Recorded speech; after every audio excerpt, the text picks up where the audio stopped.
Okay. All right. Hi, everybody. I'm Ann Alton. Most everybody knows me.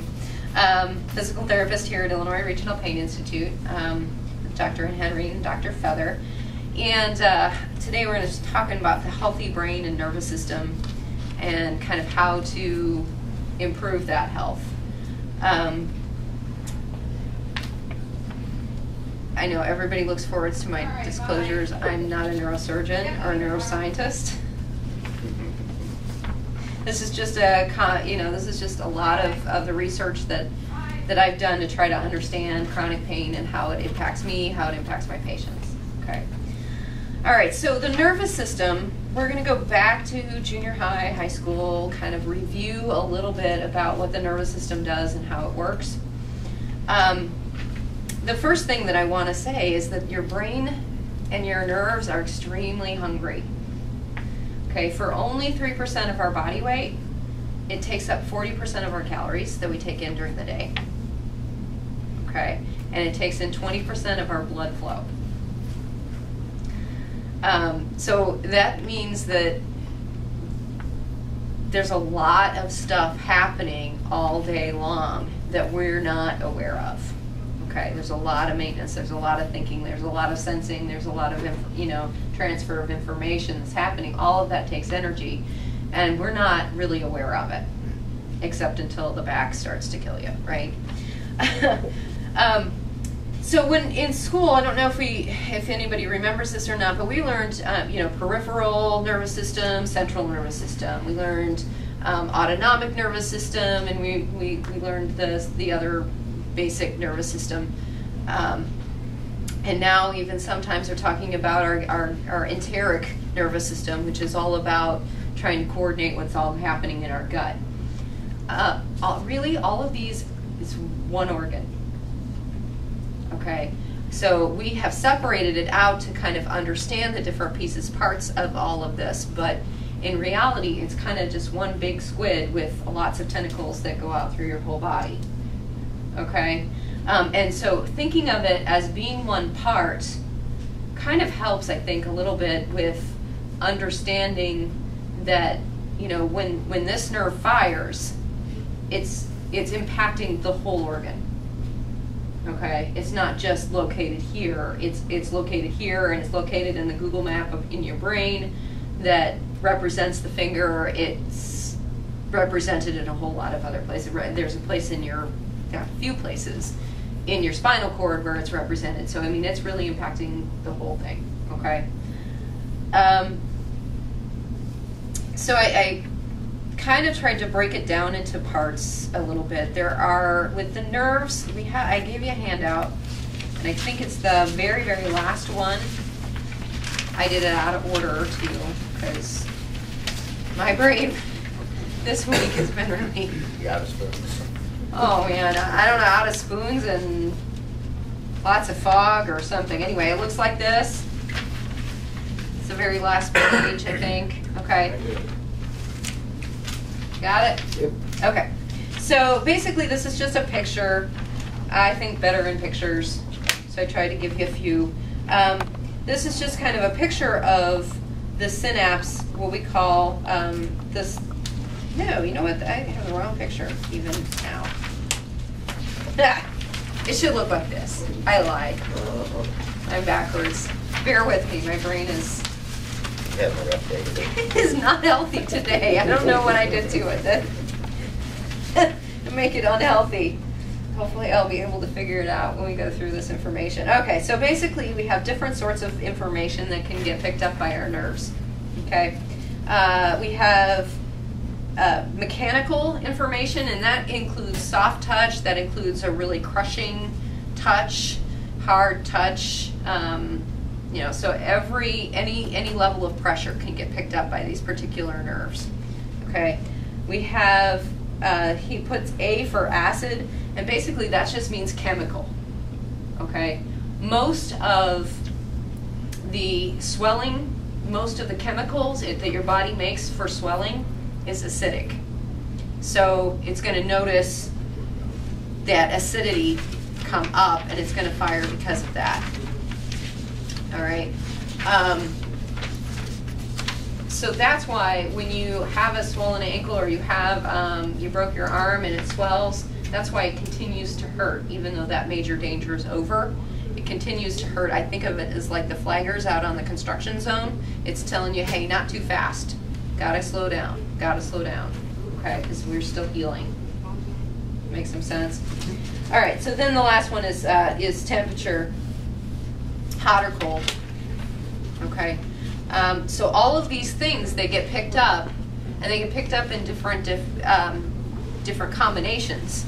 So you may be feeling, you know, sharp, pinprick, or if you have you guys ever seen those little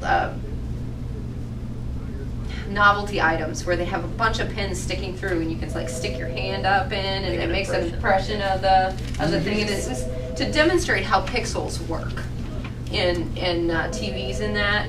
Okay, if you have a bunch of those pins all in one spot, you may not feel the sharp. Okay, that's because several of those areas are firing, and all of that put together may indicate an increase in pressure, but not necessarily a sharp increase in pressure. All right, so it just the take home for that is all about that your body has an amazing way of differentiating not just pressure, temperature, and acid, but combining all of those things to mean different things. Okay. So there's that. Then we have this. I have next thing on the list is all or nothing, and this is just the principle that either a nerve fires or it doesn't fire. Okay. There's no half firing. Either you're pregnant or you're not. Okay. Either you're fired or you're not. The nerves are the same way. Okay. It has to have a certain level of input in order to make that nerve fire down through your body and up into your spinal cord and up into the brain. Okay. How does that work if you have nerve damage? That level, that threshold level changes then. Okay. Okay. So sometimes with nerve damage, that threshold goes way down, and it takes absolutely nothing to set that nerve off. Right. Right? Right. Okay. Sometimes the nerve damage is to the point where it's numb, and there is almost absolutely nothing that's going to set that off. Right. It really needs either a really, really hard, sharp poke or nothing, you know, or it won't go through at all. Okay. Okay. And we'll go through that in a little bit. That nerve damage is part of its damage, but it's also an adaptive behavior of your body. Okay. That helps to keep you safe. Okay. Okay. Chronic pain ends up usually when your body and your brain are loving you way too much, and they're trying to keep you way too safe. Okay. Yep. All right. All right. So, so you have this all or nothing, and what this comes into effect not just out here when we pinch our fingertip, but it also takes effect inside the spinal cord and also inside the brain. Okay. A lot of medications will take advantage of this all or nothing thing and try to get that threshold to change to where you're not feeling as much. Okay, lidocaine or novocaine, very good example of this on the outside in the periphery. Okay, they shoot that up, they increase that threshold to where nothing's getting through, and you don't feel them pulling your teeth. I see. Does that? Sure. Okay, so that's some of what the medications can do. Travel speed, this is an interesting one for me. These nerves all travel at slightly different speed. Some of them are lightning quick, okay? The understanding of where your body is in space when you move your arm goes the fastest of all, okay? Pretty important to know where you are in space as you're running from a bear. You don't want to be tripping over anything, okay? Sure. And if you do run into something, you want to be able to correct for it as quickly as possible. All right, then you have touch, just nice, happy touch. That goes a little slower. The interesting thing is that nociception, which is anything that's possible danger. So that's your acid, that's your really sharp stuff, that's, you know, anything that can be possibly dangerous, those go the slowest. Okay? Because the brain needs to know what the environment is to determine whether or not it is actually dangerous. Okay. Okay? So, and we'll get to that here in a second. There are two types even of pain or nociceptors, the ones that detect danger signals. One goes sort of fast, and the other one just kind of lopes along at about 2 meters per second. Okay, that's really slow. It's like 3 seconds to get to from your toe to your brain. Okay. Has anybody had the experience of stubbing your toe and you're like, oh crap, and you're like, oh crap? Yeah. Okay, so you stub your toe and it's like 2 seconds, it's a delayed reaction, Right. where you're all of a sudden going, holy smokes, that really hurt. Right. It just took a second for that. That's why. Okay. Okay? Something came from here up to your spinal cord, said, hey, there's some danger possibly, and sent it up to your brain. Brain said, maybe some danger. Then by that time, these guys are up here going, hey, there's some possible danger going on. They go up to the brain, says, hey, possible danger. Brain by this time has had time to look around using touch, using where your body is in space to know whether or not. Hi, ladies. Hi. Hello. Hey.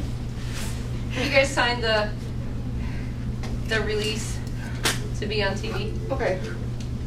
You're signing right here. These are. Okay. No, that's just those are extra. I did sign last time. Last time. We'll get it. We'll get it afterwards. Yeah, we'll be here. So the brain has had a chance now to look around and go, am I on the floor? Am I still upright? Am I wearing shoes? What did I stub my toe on? How dangerous is this really? Okay. Evaluating the damage.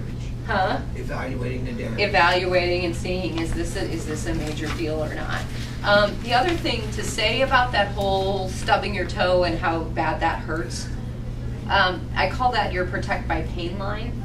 Okay? Your body will often set off that really excruciating pain when you do something stupid. It'll set off that pain really bad. And then after a while, you kind of walk it off and you're like, oh, I guess it wasn't as bad as I thought it was.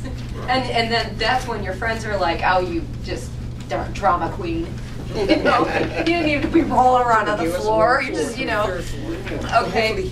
But that's your protect by pain line, and that is very much lower in activity than the actual tissue damage line. Okay? So often you have that pain happen and you don't actually do any tissue damage.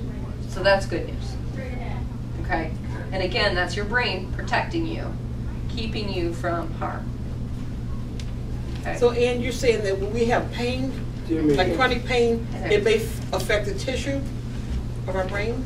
Yes. Yes. If you still have questions later on, I'll go over what you missed. Okay. We've been talking about how nerves work. Okay. Okay. And anytime somebody has pain, there is stuff happening in the body. Okay. I talk a lot about how pain gets processed in the brain. That does not mean that you're making it up. Right. Okay? Yes? How does the phenomenon of shock, like when you chop your leg off, you might not even feel it. When something happens, maybe I don't know a lot about it. If you don't feel anything, Yeah. going in shock, Yeah. the brain protects itself. Yes. The brain has an amazing pharmacy worth of painkillers already in your body. Okay, and so it can do a couple of things like that. It can get you your leg just got bit off by a shark. It can get you from there to the shore without you really having that excruciating pain. Wow, isn't that amazing? If you've been shot and your buddy's out there in the middle of the war zone and you've got to get him in, you can dampen down, your brain will dampen down that injury long enough for you to get your buddy back behind the lines. Same thing happens with mothers that lift cars off their babies. If you trip and you know, twist your ankle on the way out of a house fire, chances are you're not going to feel that until you're at the ER and they're going, are you okay? Are you? Maybe not even then. I have a lot of stories of people that your brain knows ahead of time before it even happens of what to do. Yes, yeah, and it sends down information, and this is where we're talking about that all or nothing. It can send, the brain can send information down to your spinal cord that says, I don't need to know about this part of the body right now. We've got other big problems on our hands, okay? We've got to get away from the shark, away from the bear. We've got to get out of the burning house. We've got to get our buddy back behind the lines. We've got to get the car off our kid, okay? And it sends down these powerful, powerful opiates that are able to dampen down that area and not allow those nerves to fire. Like to have a bottle of that. Wouldn't we all? Wouldn't we all? But anyway, that's kind of how that works. So you have the ability, your brain has the ability to turn up pain or turn it down. Okay? All right? The ways that it turns up pain and the reasons why it turns up pain tend to be a little bit more, maybe not quite as understandable, or maybe they're understandable, but they're a little bit more embarrassing or whatever. You know, it's like we've all had experience either as a kid or with our kids. Every Monday is math test. Every Monday is a headache. Right. Okay? One comes The with headache the is other. very real. At least it was for me. It was for me too, really. I mean, I had that problem when I was in nursing school. Mm-hmm. When I had to test, especially when I took state boards, Uh-huh. I was really, really very, I was hyper, I was Yeah. scared. Miserable. I was, panicky, very panicky. Yeah, miserable, headachy, Headachy. anything else. Didn't want to go. Didn't want to go. Had every illness under the sun. Every one of them. Right. And I mean, our bodies and our emotions are very, very closely linked. We have been, and I don't want to say when this all started, but for a very long time in Western culture, we have been taught that our soul and our emotions and our personality are separate from our body. And there may be, I'm not going to debate any philosophical, there may be a part that is, but all of your emotions, all of your thoughts, all of your life circumstances, everything affects the body, and the body affects all of that, right? Okay, I mean, we've all been to the point where we're extremely upset about something, or we're in a high pain day, and you know, we're flipping off every other driver. Yeah. And screaming, or some people don't want to admit that, but or you know, we've got nothing left, and we snarl at our husband or our wife, or we, you know, we just don't have anything left, and that's because the body doesn't know the difference between your physical stress and your emotional stress. They feed off each other. They do. They feed off of each other. Okay. One brings on the other, and that one manifests the other one more. Yeah, it can get to be a vicious cycle. It is. Okay, so we went from out here, we had whatever sensory pickup come up to the spinal cord, okay? Now we're going to be in the what we call the dorsal root ganglion, okay? You don't have to remember this word. Okay, all you need to know is that right before you get to the spinal cord, there's this little bundle of nerve nuclei, okay? And their job is to kind of monitor what's coming in and decide, do we need more of this information or not? Okay, if it thinks we need more of this information, it will send information down to the ends of the axons, down to the ends of those nerves, and say, we need to put in more sensors down here. Okay, that happens every time you get an injury. When you get an injury, say you break your arm, immediately the body starts to send more information down, putting in more sensors in that area in order to know exactly what's happening. How do we protect it? How do we get this person not to move their arm until we've healed? Okay. Why those things end up being taken down later on after they're not useful anymore. It's kind of like the little barricades that they put up on the interstate to make you just go one route, one lane. Okay, usually those are supposed to be taken down after everything is all healed. Okay, sometimes they don't get taken down. Sometimes those sensors stay up. Okay, and we'll talk a little bit about my theory on why and how I reason why that happens. Okay. But anyway, that dorsal root ganglion, they can either increase the signal that goes to the spinal cord, or they can decrease that signal that goes to the spinal cord. Okay, and we are now just learning so much more about how that actually works that if you were to look it up on the internet, you'd get about the same information that I just gave you. We don't know exactly how it works. Okay, so then we get to the spinal cord, and I think of the spinal cord as being your kind of like your middle manager. You got your CEO up here, you've got all your workers out here. The spinal cord's your middle manager. All right.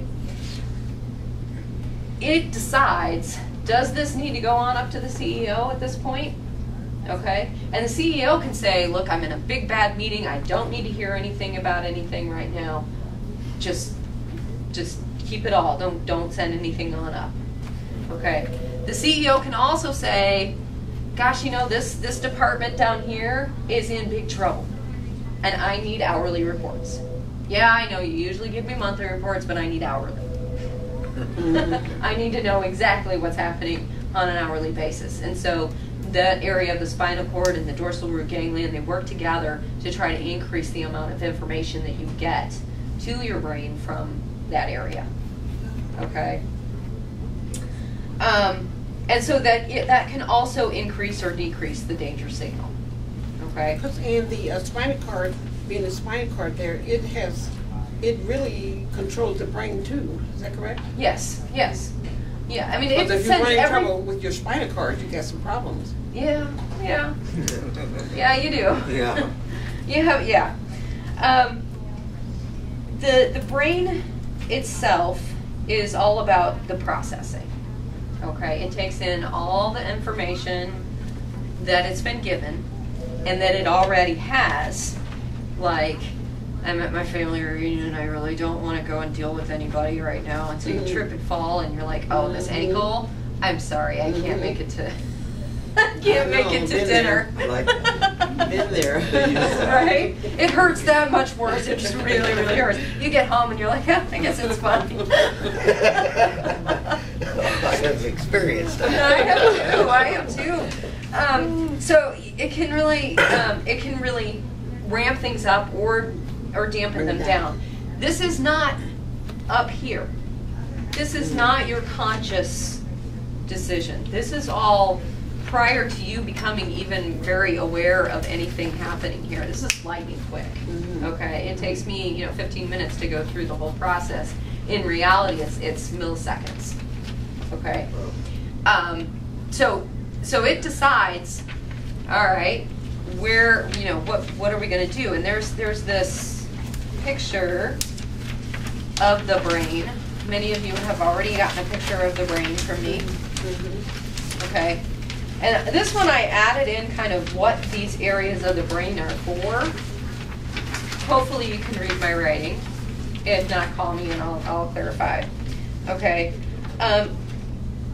But so that comes up the spinal cord and it goes to the sensory area of your brain. This area of your brain I think of as your Google map. Okay, it's going to label on the Google map where the problem is. All right, and okay, so now it's got to go over to the frontal cortex and the prefrontal cortex. Now what are we going to do about it? Right? Okay, you twisted your ankle. How are we going to get around? How are you going to get to work? How are you going to walk across that huge parking lot? How are you going to get up and down the stairs? All of those things come there. Okay. This area here is going to check in with, it's going to check in with the amygdala for your motivation.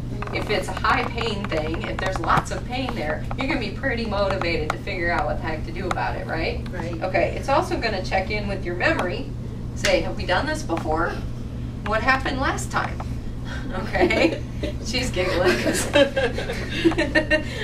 And what part You know, doctors always say, tell patients that it's all in your brain sometimes, it's all in your head. Uh-huh. What part of that, you know, I'm sure most of you guys have heard that before. Oh, yeah. It kind of bothers me, but because I don't know if it's all in my brain or not.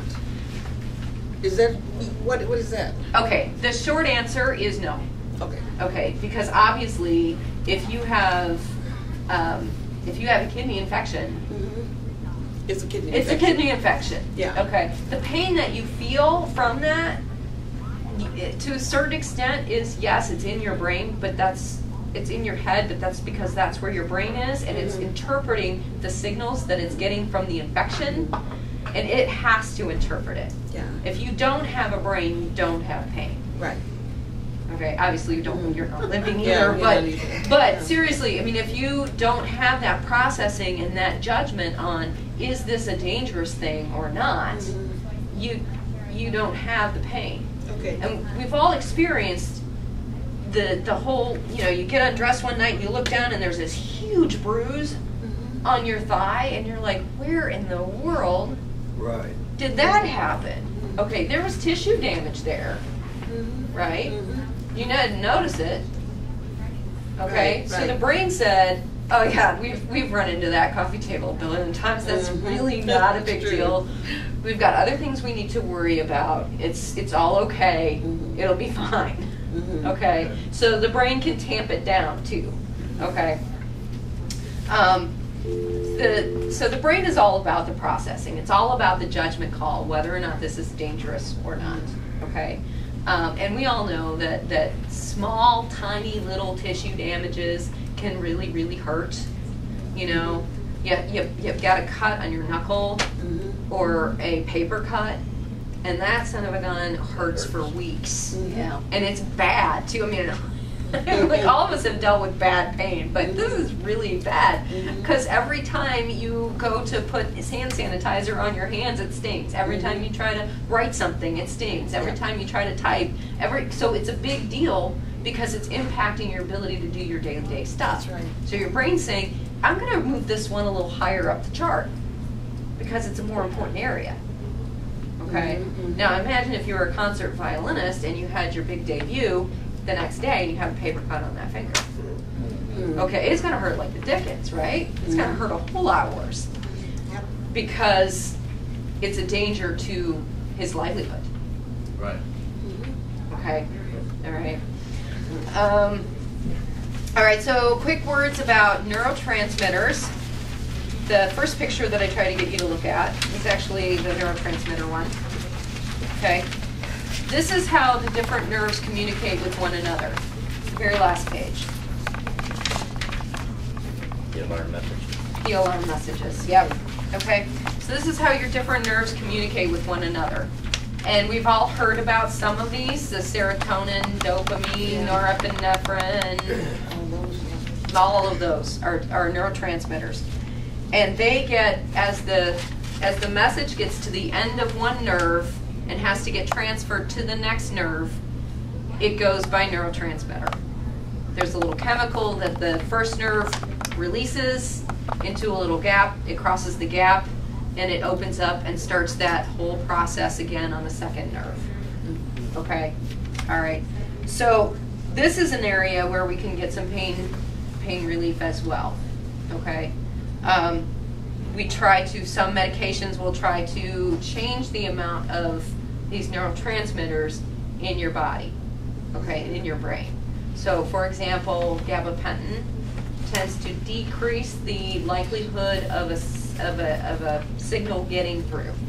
Okay, we have these in our spinal cords and in our brains. Okay, so the gabapentin is going to try to, which is partly why you Works with feel. the brain, right? It works with the brain and the spinal cord both. Okay, and basically this is part of the reason why you feel so foggy when you are tired when you take this stuff. Absolutely. Is because it is slowing down not just the stuff that's related to pain, but it's slowing down all of the information that's passing through. And so you're like, That's generally speaking with all nerve blockers, right? yeah. That's why most of them will have that, may cause drowsiness. Yeah. Okay. Anytime you mess with the amounts of the neurotransmitters in your body, you're going to have some weird symptoms. Okay. All right, so the last thing on this list is the glia, and I don't know if you guys remember from way back in your, this is back on the front page again. I don't have a picture of it. I don't know if you guys remember back in Number 8. in your high school science class or not, but we used to think of glia as being kind of like the support system for our brains. Okay. Interestingly enough, we've learned, we're learning a ton about glia, and probably in the last 5 years have learned a whole lot. This stuff is not in textbooks yet. Okay. Partly because the research is so new that we're not entirely certain on exactly what this glia do, but they're the extra cells that are in your brain that are not neurons that are traveling and sending information back and forth. Okay. We used to think their basic job was to feed the cells, feed the neurons, clean up after the neurons. Okay. We find out they actually pass messages too. We find out that it may be the glia that's the most important part of our brain in terms of the ability to learn, the ability to think, the ability to create new brain cells. For a long time we were told what you got is what you got, and you know, once you're like 2 years old, that's the brain you have. You're kind of out of luck. If you have a stroke and you know, ruin half your brain, you know, that ruins half your brain, that's your stuff. That's all you get. Okay. So Where's it located at? The glia? Inside the brain. Inside. Inside the, well, it's they wrap around all of the neurons. They kind of float around and visit neurons. There's a bunch of different kinds. Around the nerves in your periphery out here, they wrap those nerves. That's the myelin sheath you may have heard about, that just kind of insulates those nerves. So they have a lot of functions. Well, why haven't we heard about this? Because they weren't sexy. Oh. They were, Okay. you know, we could see these messages going back and forth in the brain, and you know, these other things were, you know, they cause trouble because they're the ones that get cancer. But for the most part, well, you know, they're just cleanup crew. And at some point, somebody decided that they just really weren't all that important and put it away, and we just kind of never stopped to look there. Okay. Wow. But they've been doing some interesting experiments where they can track by adding like a fluorescent dye to calcium ions, and they can track how these glia communicate with one another, and they can watch this calcium wave go whoosh, all the way through these glia in a petri dish, right? And they thought, okay, so maybe they're just, because they're hooked together, maybe they're communicating through that port, through those connections, right? Well, so then what they did was they scored a thing, you know, scored the petri dish in half, thinking, you know, we're going to do this, and if they communicate between these junctions, then we should see that stop at where that scores, right? Well, what happened was the wave kept going. Wow. Seriously, they chopped the petri dish in half, like. And the wave kept going. So what's interesting with that is that they've been starting to think about the neurons in our brain are like our old telephone lines. Okay, the glia actually communicate a little bit more like satellite or a cell tower. Wow. Okay. Okay. Because there's not a direct line. We're complicated. Because there's not a direct. Yes, I know, right? So the interesting part of this is that part of the reason why this was discovered and why they started looking back at glia was that, okay, some guy who did Einstein's autopsy stole his brain. Oh, wow. Very, very unethical thing to do, but he took the brain out and he's like, I must have this.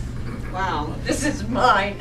So he took it and he's been parceling out this brain in little chunks for other people to study as time went on. And one woman was looking at this, trying to see what the heck was different about Einstein's brain that's different between ours. And she had I don't know, 11 or 12 other samples that were normal people, right?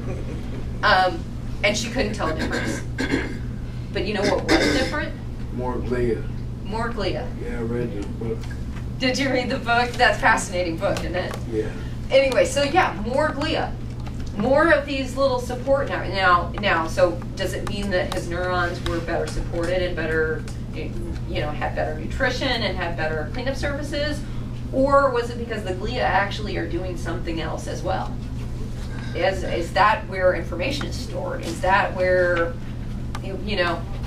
is that how, we know that glia helps to make connections in the brain. So is that how these different connections, if you have more glia, are more connections of being able to be made, and therefore you can take one odd idea and another odd idea that has nothing to do with it and find a place where they meet? Is that how that works? I don't know. Nobody really knows yet, but it's kind of a cool thing. So glia is, in a nutshell, very big part of the brain, but it also has a big function in terms of it is your brain's immune system. Okay, so it really does help to keep your brain, your neurons, and all the rest of your brain healthy. We'll get to why that's important here in a little bit. Okay. All right. So, whew, That's great. that's a lot of information. Okay. That's a lot, but it's great. Okay, so the basics of brain and our experience in the world can be boiled down to a 3-step process. We have inputs, we have processing, and we have outputs. Johnny Five. Remember that robot movie? Yes, I remember that. Okay. So the inputs are sensations like soft, deep pressure, sharp, dull, hot, cold, any visual stuff, auditory stuff like through your ears, any smells, tastes. Also an understanding of what's going on around you, okay, an understanding of, oh wow, my husband's really ticked off this morning, oh wow, my boss is not happy with me, or something's going on at work, everybody's a little on edge. Those kinds of things, that's all inputs, okay? These are all cues from your environment, okay, so those are the inputs. That can also include the firing of the nociceptors, the danger detectors in your body, okay? All right, those can fire, like we said, it can be either ramped up or ramped down, depending on what's going on with that nerve, if it's healthy, if it's not healthy, okay? Notice that the inputs are not pain, it's not pleasant, icky, yummy, any of those, okay, those are all judgments. Okay, those are all either judgments or emotions. That is part of your processing. Okay. The outputs, and I say the processing part for last because that's something that happens without our complete understanding. Okay. Inputs and outputs we can see. Outputs are things like muscle tension, muscle spasms, increase in inflammation, changing habits, increasing blood pressure, blood flow changes. All of these things are outputs, okay? It can be anything that you do. It can be anything that your body is doing, okay? And again, so you say, people tell me that my pain is in my head. Well, I'm sorry, but I look at people's backs all day, and I put my hands there, and I feel a spasm, or I feel a huge knot, or I feel inflammation, and I'm like, I'm sorry, but you're not making this up. You don't make this stuff up. Yeah. Okay, so there's stuff happening in the body, okay, but it's processed and decided upon in the brain. Okay, and this is all before you have any conscious understanding of what's happening. Okay. And excuse me, don't you think that doctors really need to be educated on that? Because that is a real big problem with doctors, and I have had problems and talks with doctors and telling them that I don't think that's quite right. I don't think that your interpretation of the brain is right. It doesn't seem right. There's two issues. Okay, one is definitely the education with it. The second is that because we have for the last, I don't know, at least 30 years. I'm thinking it was like the 1980s when Prozac and Paxil and all of those kind of came up, and we started giving them to people with depression, and then people started saying, hey, wow, my pain's better. And so they thought, huh, we have a pain control. Must be in your head. Oh, okay. Absolutely. All right. So I think part of that was that. Okay, and so we're hearing that over and over and over again, and what we didn't realize is, and I'm going to repeat this again and again and again because I think it's a really important concept for people to understand, the body and the brain do not know the difference between emotional stress and physical stress. We use the same exact chemicals for each one, and if you are low on, say, serotonin, and you have depression, you have nothing left to deal with the back that has all the problems in it. Okay, so you're going to have an increase in pain. You start to increase that serotonin, and oh, wow, my depression feels better, but also the pain feels better. Okay, it has nothing to do with, wow, I'm going to decide to have pain because I'm depressed and I want everybody to feel sorry for me. That's a bunch of bunk. Yeah, it is. And we all know that. If that were the case, we would, we'd stand on a street corner half naked and hold a sign if we wanted attention.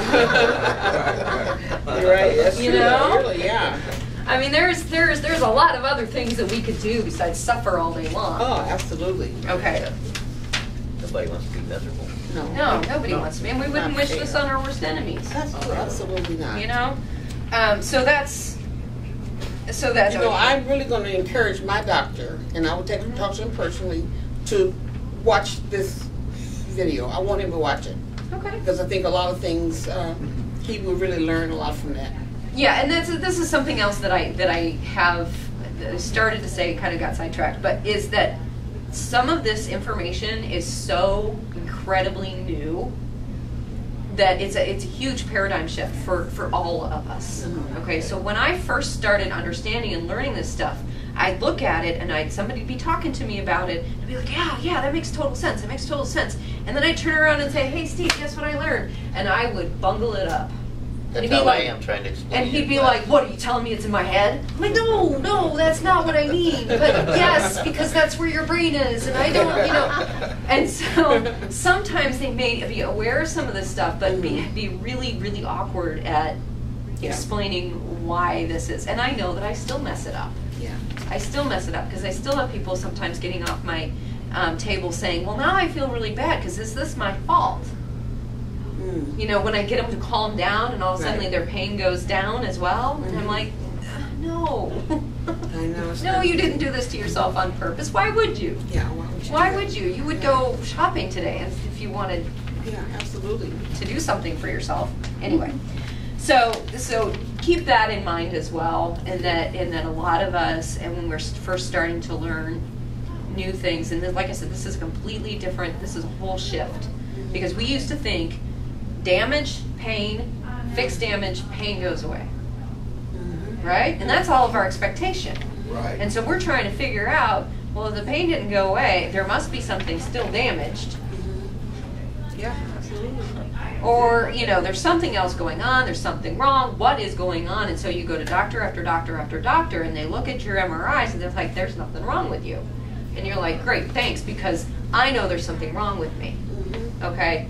And so what we're learning is that pain isn't just the damage, it's the tissues that live around it. It's the nervous system that is in the area that has been sensitized to any changes or danger, wanting to make sure that you don't do that to yourself again, all the way up to the spinal cord going, okay, you know what, we've had issues from this department before, maybe we need to be a little bit more vigilant, I'm going to send up a little bit more information to the brain. The brain can either say, spinal cord, I know way more than you, there's nothing going on, it's fine. And you walk home that night, you get undressed, and you got this giant bruise here, okay? Or it can say, spinal cord, I know way more than you, this is a really big deal, because the last time this happened, we were off of work for ever still, we're off work. We lost our marriage, we haven't seen our kids in ages, our entire social circle went kaput. We have no life, we have no purpose. So the last time this happened, this is a pretty big deal, and so we're going to pay attention to it now. Okay, so there's lots of places along this line where the signal can either get ramped up or ramped down. Okay, and this is how pain becomes its own disease, because the areas that are ramping up get really overzealous at their job and love you too much and want you to stay safe, that they don't want you to do anything at all. Okay, Yeah, so I live that. yeah, I hear you. I have to push through it to go to work. I fight it daily. Yep. Hopefully not daily. It used to be daily. There's a few days in between, Yeah. far and few between, that you feel good. Yeah. You know, feel like doing something. And else. so it's a matter of okay, so now as people with chronic pain, how do you know when the alarm is real Or false. or if it's a false alarm? How do you honor what your body has done and tried to tell you? Because everything that your body has done it in order to help you survive. Okay, so I mean, you feel betrayed. But it really is your body's way of trying to insist that you stay here on this planet, that you survive, that you are here to live another day. Okay. So putting in the extra alarms down here where there's been issues before, putting in extra sensors in here where it's going to catch any signals that comes up there to make sure that it sends it straight to the brain. The brain going, have we done this before? Heck yeah, we have. This is bad, we need to do this and that and the other. We need to tighten up the muscles in this area. We need to not breathe as easily. We need to, get ready to, take the whole problem. We need to eat more sugar because we're going to be, we need energy to deal with the pain. We need all of these things, that these are the outputs. These are the ways that your body handles this. All of these things were there to help you survive. Okay. The processing part of the brain adds in the existing knowledge, like experience, knowledge, your body image, stuff your grandmother told you. Program. The programming, yeah. How many people I have that come in, I have a bad back. My mother had a bad back, my father had a bad back. Both my sisters have a bad back. My grandfather had a bad back. Hereditary. So I'm going to get a bad back. Yeah. Okay? That is going to ramp up any information you get from here because you're already going, holy cow, everybody around me, I've seen how it's put them down. I've seen how they can't get to family reunions. I've seen how they can barely go shopping. I've seen all of this. This is a big deal when I get pain here, right? Okay, so again, not something that you consciously say to yourself. This is all stuff that's happening back here, blink of an eye, making this decision. Do we need to stop and pay attention to this or not? Okay. All right. So how I look at that is that every day in Peoria, we have people that are working on our phone lines. We have people that are working on streets. We have people that are working on, I know that some of you have heard this story before. We have people that are doing surgeries. We have people that are answering phones. We have people that are sending faxes. We have people that are coordinating, power to extra places, or whether or not, SFU sells back their power to whatever. They're coordinating all of this stuff in the sewer systems and all of this stuff that make the city run. And we don't think about, 99% of it. Right? That's true. And our body's doing the same thing. It's pumping blood throughout our system. It is filtering blood in our liver. It's filtering blood in our kidneys. It's producing urine. It's digesting food. It's thinking things. It's adjusting your seat because you don't even notice that your butt cheek is getting a little sore. It's all of these things are happening. Journal Star, the newspaper, their job is to tell you when things are important. It's there to tell you there's going to be construction on Allen Road. It's there to tell you there's a crime spree happening in southern part of Peoria. It's there to tell you that the brand of whoever's cutting the heroin out there is cutting it with fentanyl and it's killing people. It's there to tell you that the city council made a new ordinance that you cannot have more than 2 dogs. Okay, it's there to tell you the important stuff. Okay, same thing happens with our consciousness. It's there to tell you the important stuff. You don't need to know that your heart is beating constantly. You don't need to know that. You don't need to know how to breathe, because this is all being taken care of. Well, sometimes. Sometimes I have trouble with breathing, but you know, you don't really need to know that your body is digesting food until all of a sudden your belly's empty and wow, you're hungry. Right. So then it becomes aware. Okay? So all of this stuff that we talk about, and pain being in our head or in our brain, it's because there's information coming from the body that has to get processed here, and then the body has to decide on what to do with it. Okay? Mm-hmm. It's about that time, the output, that you become aware of it. Mm-hmm. Okay? It becomes about that time when you stand up and your muscles clench and you're like, oh, I sat too long. Okay, that's your headline in the Peoria Journal Star. Okay, you didn't know anything that was going on down here until you tried to stand up, until you tried to drive down Allen Road, and you're like, oh, there's this construction there. Does that make some sense to people about why sometimes we say that pain's in the brain? Okay. Okay. All right. So what makes it hard for the brain and the nervous system to work? So my question to you is, what makes it hard for you to function besides pain? Besides pain, what makes it hard for you to function? Focus. Focus. Focus. Okay. Mobility. Yeah, Mobility. Getting up, movement. Stress. Stress. Tired. How about food? Okay. If you're super hungry, can you think worth a darn? Not really. Not really. No. If you're thirsty, you want water. Yeah. Okay. If you're bored, Read a book. Play a game. yes, that's a solution. But when you're bored, we tend to just be bored, right? Okay? So we do something to try to increase that stimulation. Turns out our brains kind of need about the same things. Needs movement, needs stimulation, needs food and water, and oxygen. Breathing. Okay? I didn't even touch breathing because you know it's... So, if we put you in a box where you can't move, can't breathe, can't drink, can't do anything, how are you going to do? You'll die. You'll die eventually, yeah. And you're not going to function very well between that time and death. No. Okay.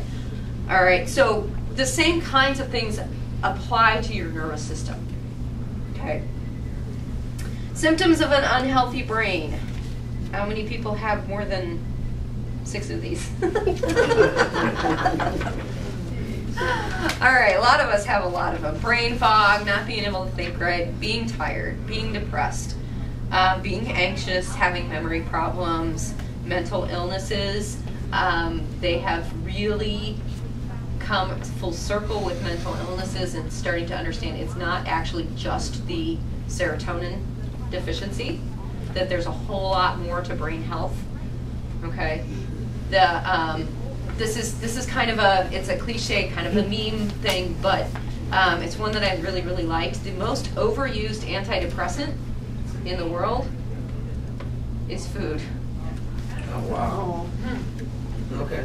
Okay? Yeah. Makes It's sense. easily accessible. Yeah. It really gives you something to do. It's because you're bored, right? It gives you something to do. There's something very calming about doing something ritualistic and so forth. Kind of an array Okay? of, Yeah. Yeah. The least used antidepressant in the world. Exercise. Movement. Exercise. Now, I will say, I understand why most of us in this room aren't big into exercising. Okay? We're going to talk about the difference between, you shouldn't, if the 5K is not for you, it's not for you. If it's not for your body right now, it's not for your body right now. That's not necessarily what I'm asking to do, okay? But just understand that exercise helps to clear the brain fog. It helps to clear the fatigue. It helps to clear the depression, the anxiety, because that anxiety, all that extra energy, a place to go. It actually, there's lots of studies that say that it really, really helps with memory. Because you put the stuff in your brain and then you don't do anything, okay, it's processing. But if you put the stuff in your brain and then you add a whole bunch of extra blood flow with sugar and oxygen and everything else, Makes more of an impact. it makes more of an impact. Exactly. It gives the brain the tools that it needs to make the connections that it needs to make, to put the storage where it needs to go. Okay? What about stretching? Stretching is movement, and I love it. Yeah. We did Okay? that with yoga. I go to yoga 3 times a week. That's good. Yes. Yeah, with your breathing and your stretching and That's really good. balance. I don't think we realize that movement is movement. If it's just getting up and walking across the room once in a while, Uh-huh. sometimes Yeah. that's all you can do. Yeah. You Yeah, get up that's and true. move. I mean, I know I've had days where I just got up and walked around the house Mhm. just because I needed to move my body, but it Yeah. hurt. I couldn't want to. Right. So So any little anything helps. Anything movement, else? and What do we we'll always say? baby steps, baby steps, Mhm. right? Okay, so how can we improve the health of the nervous system? Okay, and I will say that this first section I lost sleep over because it's breathing exercises. I'm like, am I going to do these on camera? Am I going to make everybody else do these on camera? But I think when you have chronic pain, I've learned that you always do your breathing exercise. Even if you're sitting in bed, Yes. you can still do breathing You exercises. can still They do really the help. breathing, which is why it's number one, Yeah. because it is a place that you can start, no matter how painful you are. That's right. You can always start there, Mhm. okay? The one caveat I will have with this is anytime you start new breathing exercises, beware of being dizzy. Because your brain's going to get a whole lot more oxygen than it's used to, and you're going to get dizzy. Yeah. But okay, so we'll go through a couple of these breathing exercises. The 4-7-8 one I just learned, I want to say 3 weeks ago. Okay, and that is I don't know. Has anybody heard of Dr. Andrew Weil? Or is it Weil or Weil? I've heard it said both ways. Okay. Anyway, W-E-I-L or W-I-E-L. W-E-I-L. Anyway, I don't. E's and I's are horrible for me. Anyway, so he's got, if you look up breathing wheel online, and it'll probably correct you if you're on, it'll probably correct you. You can come up with several breathing exercises that he has. And this is his one that he teaches every single one of his patients. Okay.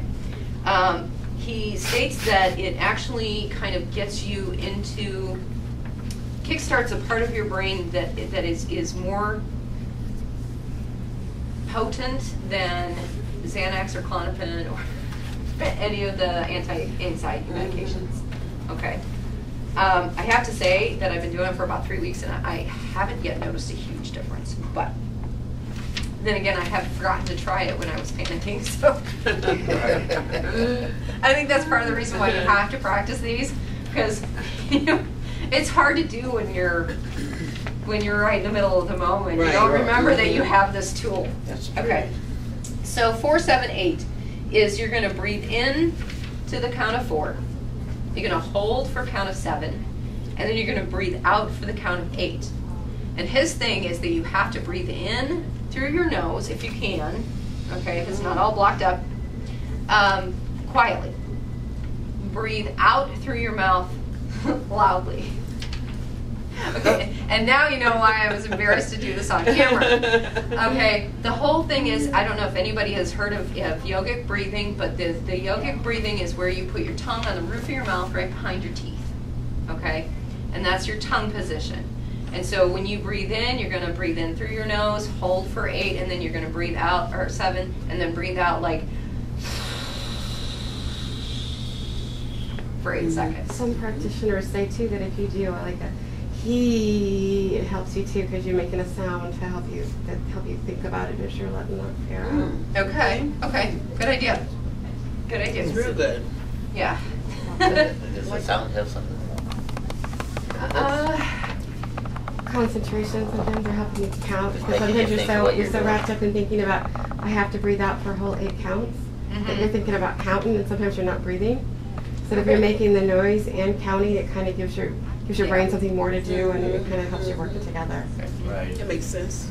For those people with COPD or chronic bronchitis or asthma, this is also a really, really good exercise to do, because what happens in those conditions is that we don't breathe out all the way. So we get this air that's trapped in the bottom of our lungs, and then pretty soon we're feeling like, can't get a breath, Yeah, can't get a right. breath, because this is full already. Yeah, So I have if you asthma, breathe you're right. in, if you breathe in and then breathe out for longer and have a little pressure behind it, it's not coming out like it's coming out in a louder but different way that can hold these areas open long enough to get the air out of the bottom of your lungs so that you can take a full deep breath in. Okay. All right. So everybody want to try this with me? Yeah. You want to count? Okay. All right. So let's breathe in. In. 2, 3, 4. Hold. 2, 3, 4, 5, 6, 7. Out.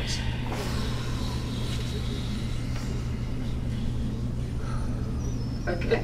I don't have enough breath. So yeah, that's one of the parts that's hard. And of course, I was talking instead of holding my breath, and so then I had nothing left. But this is one of the challenges. Then is to get it to where you have breath, so you don't breathe out everything all at once. You kind of hold some back, like you do for a whistle. Right. Okay. So you're holding a little bit back so that you have enough to breathe out for 8 seconds. Right. Okay. Dr. Wheel says that he wants you to try this 4 consecutive breaths, okay, and then just breathe normally. Don't go more than that. Okay. At least twice a day for a month. For 1 month. Twice a day for 1 month. Mm-hmm. Okay, so breakfast, dinner, wake up, go to bed, whenever. And what doctor? This was Dr. Will. Mm-hmm. Okay. He's the one that I think he's the one that wrote Love, Medicine, Miracles. Is that the Something one? like that, yeah. Yeah. He's written several books and a lot of alternative medicine techniques Really? too. Yeah, yeah, and a lot of the power of the mind, the power of positive thinking to reverse cancer, to do these these stories of these incredible healings. So he's gone to these people and he's looked at them and he said, okay, what did you do? You're cancer free and you didn't take a drop of chemotherapy. What did you do? And kind of going back and trying to get an idea of what actually does impact health, what actually does get you from point of illness to better health. Okay, so he's got a lot of resources in that regard. Wow. Good. All right, so that one, he says that after you practice that for a month, twice a day, 4 repetitions twice a day, and you can do as many as you want. This will be a tool that when you have a big decision to make, or if you need to calm down, or if you need, you need to think, you can do this exercise, and that should help to kind of set everything down into a level where it's easier to think. Okay. Breathing in your nose and out your mouth will automatically slow your heart rate down. Yes, it will. So that helps everything kind of. Yeah. And so what we're looking here is that fight or flight system that's got everything ramped up, and that can also impact pain and anxiety and lots of other things, kind of getting that to calm down a little bit, okay? My favorite, breathe out and wait. Some of you have already been through this one, but basically the technique is you're going to just take a nice deep breath in, you're going to blow it out, and then you're not going to breathe in for a little while. You're going to hold it out, okay? You're going to wait for as long as you can, and as you're waiting, you're going to kind of pay attention to what's happening in your body, okay? Some people will notice some just letting go by degrees of their legs, or some warming of their legs and arms. Some people can feel their heart beating. It's a little different for every person. Okay, but you do this, and then you're not going to want to be holding it out so long that when you finally do breathe in, you're like, okay. So you just allow your body to do what it does, which is breathe for you, and just that diaphragm will come out. You'll get a nice, good belly breath, and relax, okay? The reasoning behind this one is that every time you breathe in, you activate your fight or flight system, and every time you breathe out, you activate your rest, relax, and restore system. So the two are kind of back and forth, back and forth, back and forth all day long, keeping you at a nice even keel, okay? If you, when you breathe in, you get, if you notice, when you get anxious or angry or something hurts, where you're like, lots more breathing in, lots less breathing out. Okay? So that ramps up that fight or flight system. So what we do is we take the breath out, don't breathe in for a little while, allow that rest, relax, and restore system to kind of catch up or even take over. Okay? That one's one of my favorites because you can do it anywhere. You can do it sitting in your car, you can do it at work, you can do it as you're washing your hands, you know, you can do it at any point. You're starving the fight or flight. You're starving the fight or flight, yeah, yep, and you're feeding the rest, relax, and restore, and doing it a little bit. That's good to know. Yeah. That's a good Really way of putting is. it, yeah. Yeah, I like that. Okay, alternate nostril breathing. Has anybody heard about this? Anybody doing yoga hear about this alternate nostril breathing? Okay, If so you get the yoga Right. teas, if you get those yogi teas, some of them have this exercise on it, the relaxation. Yeah. So what the idea, what you do, and you can play with this a little bit at home. I won't make you all do it here. But part of what you do is you breathe in through one nostril. You hold, and it's about everything's to account for. You hold, both nostrils closed. You breathe out through the other nostril. Okay? Then you breathe back in through that nostril. Hold, and breathe back out through the first one. That's one session. Okay? And I've seen, do 5 of them. I've seen do 5 minutes worth. I've seen, whatever. You're supposed to do this within an hour of waking up. The reason why is just really, okay, it's got my inner geek going, oh my God. So what happens, apparently this is something that we've known for a while, is that throughout your day, you will actually breathe in more through one nostril than the other. And it switches back and forth, okay? And the idea, apparently, that the theory is that some smells are smelled better when you, like that, and some smells are better when it's a nice, slow, easy smell. Okay, so we get one nostril to do the quick and one nostril to do the slow, and when those nerve endings fatigue from doing too much of the same work all the time, they switch.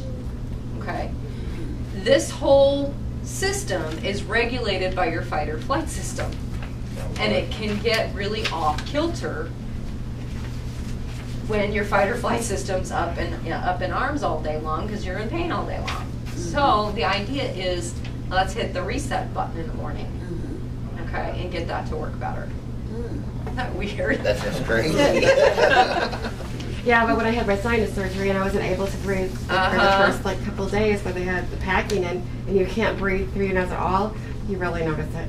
Yeah. It makes a difference. Yeah, because about the day they're going to take everything out, you're like, you got to get this out so I can breathe because you don't think you can breathe anymore. Mm-hmm. You panic. Yeah, me too. All right, breathing for energy. Okay, so these two, this can work if you're really, really tired and you have got to get the energy to go and do something. Okay. The breathing for energy, in nose, out mouth, fast. And you try to breathe out a candle really far away. The visual was that you've got somebody hanging from a rope, and then you've got the rope. There's a candle over here that's going to burn through the rope, and it's going to drop your loved one into a alligator pit, and you've got to blow out the candle over here. Okay, all right, so okay, just really fast, not more than like 15 seconds because you'll pass out. Yeah. You're gonna get the detail of that. And the next one's very similar. It's as fast as you can, in and out your breath. Okay, so that just, again, that's ramping up the fight or flight system. Okay, giving you a little bit more energy to do what you got to do. Okay, Good. all right. That also increases circulation, which can increase the food to your brain. That makes sense? Because the blood takes the sugar and the oxygen to your brain for you to use it. Okay. All right, movement. Movement's good for a couple of things. Remember, our brain, our nervous system needs several things in order to be happy. It needs to move, it needs stimulation, and it needs food, oxygen and sugar. Okay. So movement provides input. It provides stimulation. Okay. So it can be just tickling the ivories if that's all you can to stand. Is moving the fingers, or even just the ankle. If your back is killing you, just move the ankles, okay? Gentle stretching, that's gonna move things along, okay?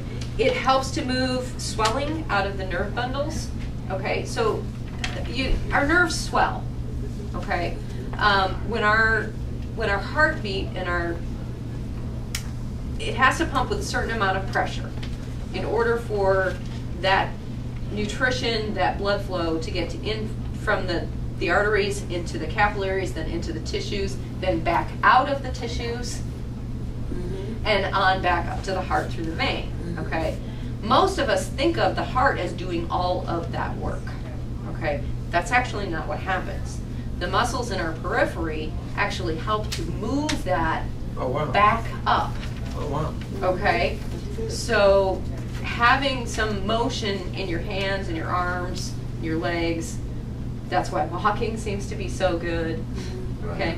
Because it can really help move things out. We don't have a heart in our toe to help push things back uphill. It's those muscles in our periphery that do it for us, okay? In the morning, I could really relate to that. Oh gosh, yeah. And that's the whole thing, is that when you go to sleep, your cardiac output goes way down and you're not getting the extra movement out here. Right. And so when you wake up in the morning, you're just like, ugh. Yeah. And you're Rigor stiff. mortis. Yes, yes, exactly. You're laying there and it hurts so bad to lay there, but you know moving is going to hurt worse. Yeah. But you know the pain won't ever go away until you start to move. So I mean, it's this whole bargaining with And then I yourself. think even if you move while you're in bed, Yeah. just turn over and Just exercise. even just Do mess something. with your feet. Yeah. Kind of. Get the What's circulation elevating going. your feet as when you sleep? Mhm. What's with that? That can help just drain whatever has gotten pulled down there during the day. Can help drain that out. Okay. But then it's Okay. also important to start moving those before you get up.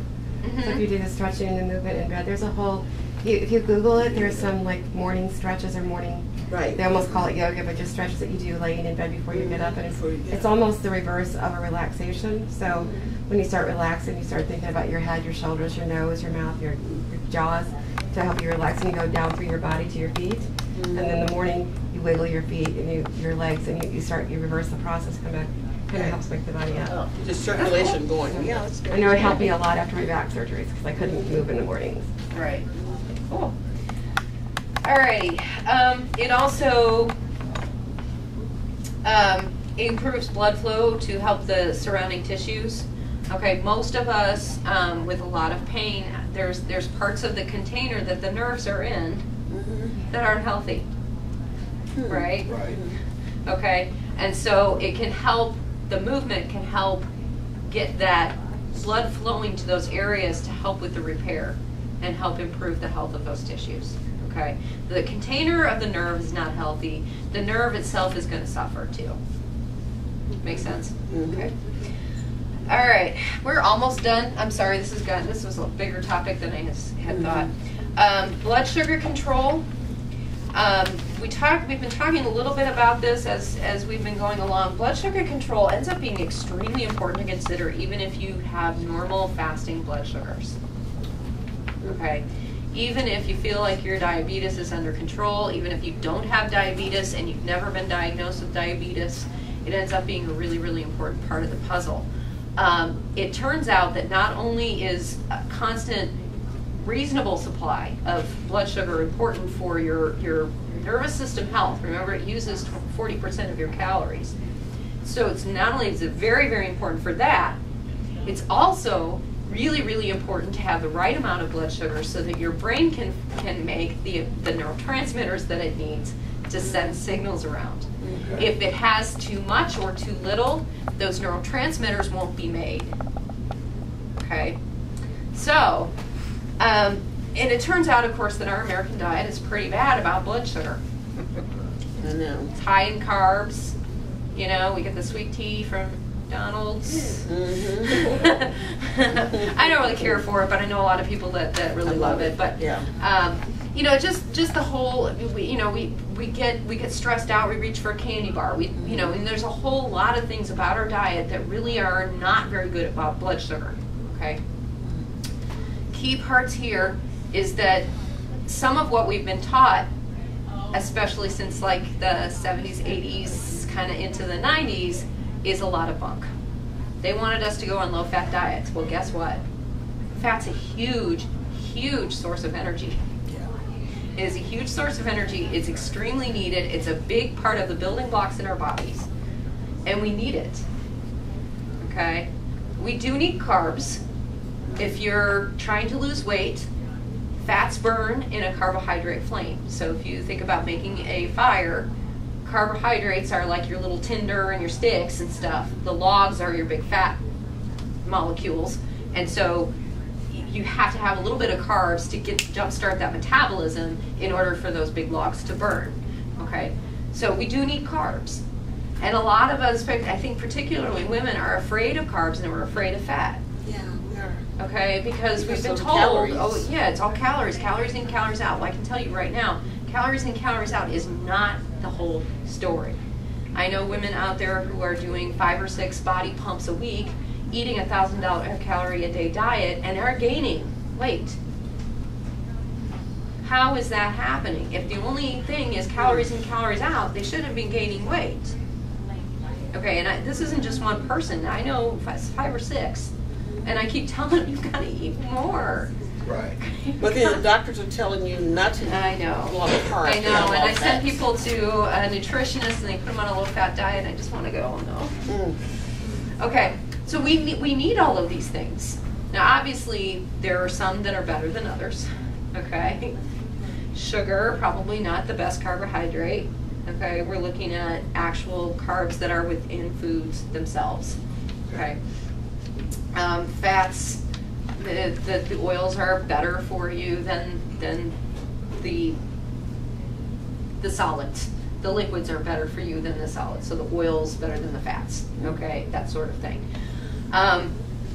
But you really want to eat to a point where you're not crashing and burning throughout your whole day. Okay, up and down and up and down, because that's going to cause your brain not to be able to make the function, the neurotransmitters that it needs to make. But it's also going to impair its ability to send messages. It's going to impair its ability for those glia that we still don't know what all they do to do what they need to do.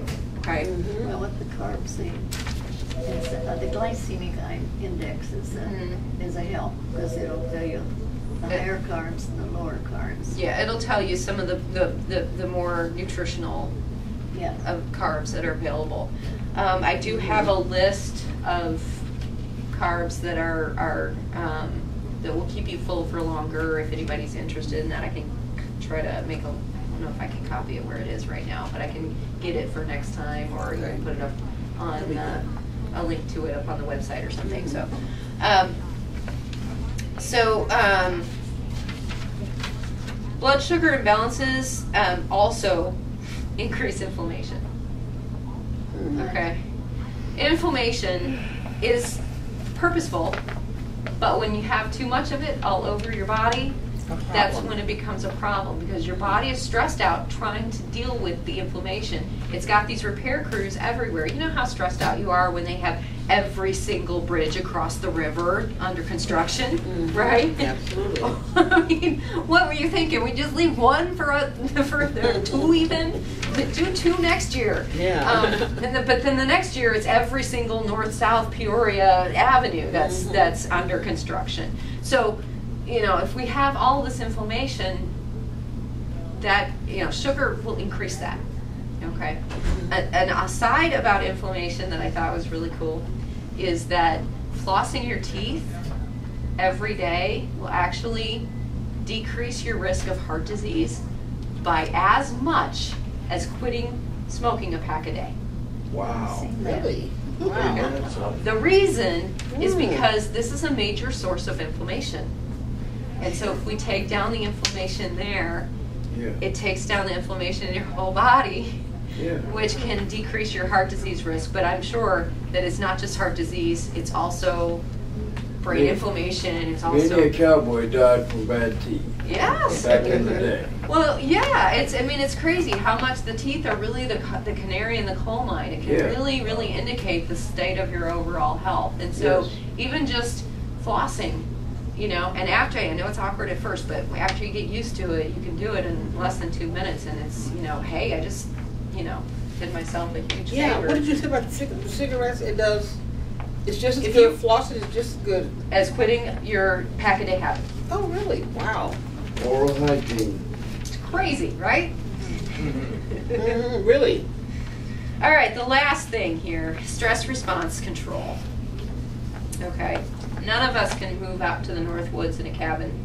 And even if we did, we would still have stress trying to figure out where our next meal was coming from, right? Oh, yeah. Okay. Just went and hunt down a bear. Right, then we'd be fed all winter. Oh. I'm bringing you. All right, so basically, you know, we talked a little bit about breathing earlier, so we can use that to increase energy or calm down. Movement can help you to burn off some adrenaline, extra stress. Okay.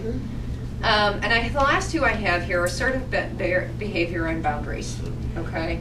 Boundaries are just, you know, where do I begin and everybody else ends.